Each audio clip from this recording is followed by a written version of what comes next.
Om Swastiastu. Pada video kali ini, saya Putu Gede Pradipta Mahardika Wijaya akan menjelaskan tentang manajemen intensive care.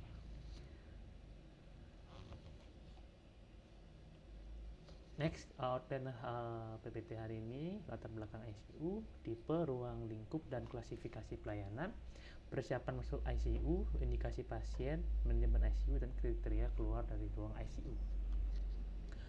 Untuk latar belakang dari definisi, ICU adalah suatu bagian dari rumah sakit yang mandiri dengan staf dan perlengkapan khusus yang ditujukan untuk observasi, perawatan, dan terapi pada pasien dengan keadaan yang mengancam nyawa atau berpotensi mengancam nyawa. Untuk pelayanan dengan sarana khusus untuk menunjang fungsi vital dengan menggunakan keterampilan staf yang berpengalaman dalam pengelolaan keadaan tersebut. Untuk tipe, ruang lingkup, dan klasifikasi pelayanan, tipe ICU ada general ICU, ada cardiac ICU, ada NICU, neonatus ICU, PICU, pediatric ICU, burn ICU, medical ICU, surgical ICU, renal ICU. Untuk ruang lingkup dari diagnosis dan tata laksana, diagnosis dan penata laksanaan spesifik penyakit akut yang mengancam nyawa dan dapat menimbulkan kematian. Untuk pemantauan fungsi vital tubuh dan penata laksanaan terhadap komplikasi yang ditimbulkan. Lalu ada stabilisasi, mengambil alih fungsi vital tubuh sekaligus melakukan pelaksanaan spesifik pemenuhan kebutuhan dasar. Lalu ada bantuan psikologis, untuk memberikan bantuan psikologis pada keluarga dan pasien yang bergantung pada fungsi alat atau mesin. Untuk klasifikasi pelayanan ICU pelayanan ICU tersebut.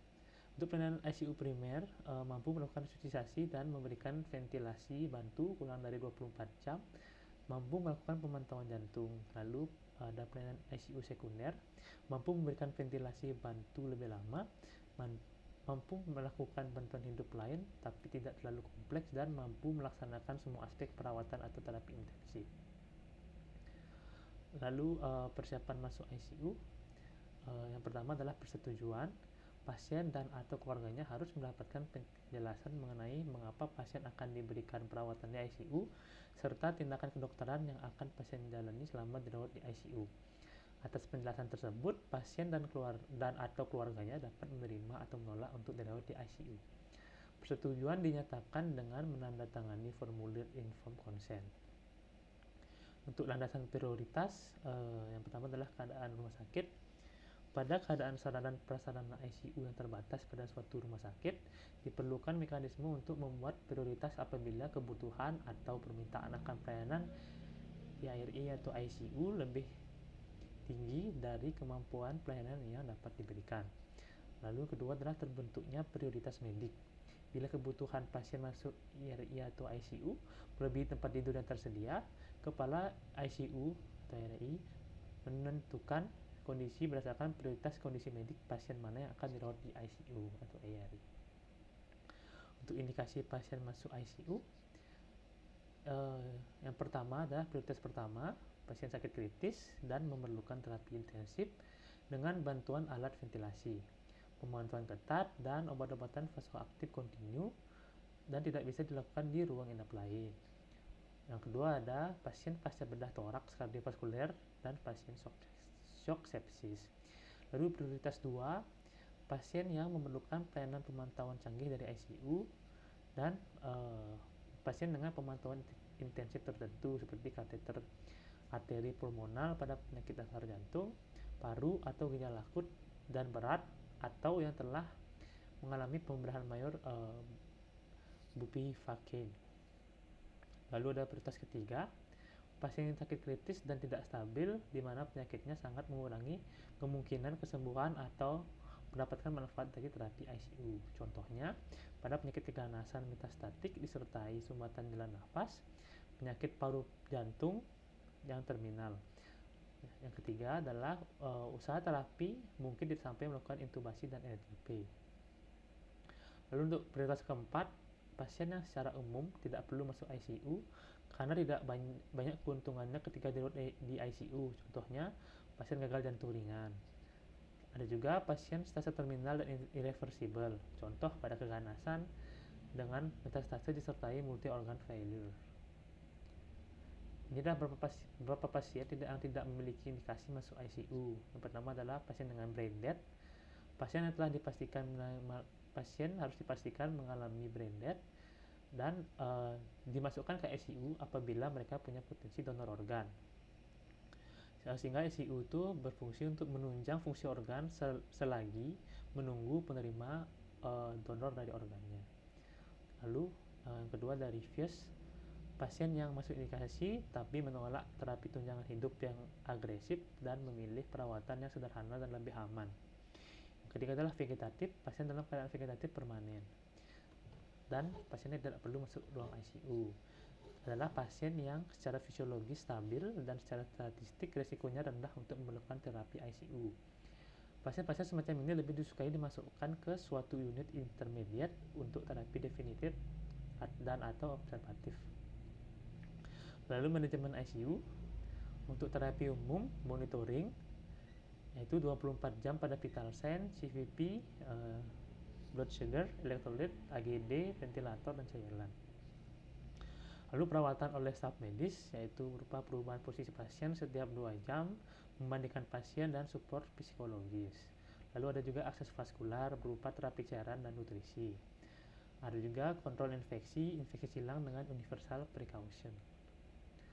Terapi dasar dari manajemen ICU adalah dengan teknik fast hux beat, yaitu F-nya feeding, A analgesia, S sedation atau sensorium, T thromboembolic prophylaxis, H ETSAP, U ulcer prevention, G glucose control, S spontaneous breathing trial, B bowel movement, I in-well catheter, dan D de-escalation. F feeding, yang pertama masalah dari feeding malnutrisi. Malnutrisi ini adalah malnutrisi ini bisa meningkatkan komplikasi dan memperburuk prognosis dari pasien. Banyak pasien yang mengalami malnutrisi saat masuk ke ICU. Untuk asupan harian 5,6 kJ per kilogram per hari adalah asupan target yang ingin dicapai. Pasien sepsis atau trauma memerlukan energi 2 kali lebih banyak selama fase akut. Untuk metode pemberian diutamakan pemberian secara oral. Jika oral tidak bisa, nutrisi enteral lebih dipilih dibandingkan nutrisi parenteral. Harus dimulai dalam 24 sampai 48 jam sejak masuk ICU. A. Analgesia. Nyeri dapat mempengaruhi pemulihan psikologis dan fisiologis pasien. Nyeri bukan hanya karena penyakitnya, tapi juga karena prosedur rutin seperti perubahan posisi dan ganti pakaian. Nilailah nyeri secara subjektif dari perilaku yang berhubungan dengan nyeri. Misalnya analgesia. Pastikan analgesia diberikan secara memadai tetapi tidak berlebihan. Sedation, dari peran sedasi seperti halnya analgesia, sedasi sangat penting bagi pasien ICU. Sedasi memberikan efek tenang pada pasien dan perlu diperhatikan bahwa pemberian sedasi harus diterasi pada individu. Oversedasi, meskipun kenaikan dosis sedasi memberikan efek tenang yang meningkat pula pada pasien, oversedasi dapat memiliki efek berbahaya, termasuk peningkatan risiko trombosis vena, penurunan motilitas usus dan hipotensi serta gangguan lainnya. D. Thromboembolic prophylaxis. Tingkat mortalitas dan morbiditas terkait tromboemboli vena cukup besar, sehingga dapat dikurangi dengan profilaksis. Pada pasien yang tidak menerima profilaksis, tingkat trombosis vena dalam dikonfirmasi meningkat antara 13-31%. Direkomendasikan bahwa semua pasien menerima setidaknya heparin subkutan, kecuali ada kontraindikasi. H. ETSAP. Manfaat ETSAP 45 derajat dapat mengurangi kejadian reflux gastroesofageal pada pasien dengan ventilasi mekanik. Lalu untuk komplemennya ETSAP, posisi duduk pasien menurun. Upaya harus dilakukan untuk menjaga kepala tetap tinggi tapi juga badan pasien tetap pada posisinya. U. Ulcer stress prevention. Manfaat pencegahan ulkus stres penting, terutama untuk pasien dengan risiko lebih tinggi terkena perdarahan gastrointestinal berhubungan dengan stres. Contohnya seperti pada pasien dengan gagal napas, pasien dengan kelainan koagulasi, pasien yang sedang dalam terapi steroid, atau pasien dengan riwayat ulkus gastroduodenal. Untuk terapinya, beberapa pilihan pengobatan yaitu antasida, sulcrafat, antagonis H2, dan proton pump inhibitor yang diusulkan. Pengobatan yang optimal masih belum jelas. Glucose control, target gula darah itu biasanya 80-110 mg per desiliter mungkin sangat sulit untuk dicapai oleh pasien di ICU. Banyak unit sekarang bertujuan untuk menjaga kadar gula darah di bawah 150 mg per desiliter seperti yang direkomendasikan oleh pedoman mengenai pengelolaan sepsis berat dan shock sepsik. Spontaneous breathing trial, yaitu uji pertama ada 3, uji pernapasan spontan. Uji pernapasan spontan telah terbukti sebagai metode yang tepat untuk menentukan pasien mana yang akan mentolerir penghentian ventilator. Lalu ada risiko ventilator. Ventilasi mekanik yang berkepanjangan telah dikaitkan dengan peningkatan angka pneumonia terkait ventilator, rawat inap, dan kematian total. Untuk kesimpulannya, uji pernapasan spontan harus dipertimbangkan setidaknya setiap hari dan dilakukan dengan cara tepat. Bowel movement, gangguan mobilitas gastrointestinal, konstipasi dan diare sering terjadi pada pasien sakit kritis dan dapat memberikan beban tambahan. Untuk konstipasi sebaliknya dapat menyebabkan ketidaknyamanan pasien yang signifikan, intoleransi makan, dan delirium. Diare dapat menyebabkan ketidakseimbangan elektrolit, dehidrasi, iritasi, hemoroid, anemia, dan delirium. Penilaian rutin dan perawatan untuk mempertahankan fungsi usus yang normal harus dilakukan pada semua pasien sakit kritis. Inhaling catheter. Untuk kateter, usahakan kateter yang menetap, kateter urin, kateter arteri vena, kateter arteri, kateter vena sentral umumnya digunakan pada pasien sakit kritis.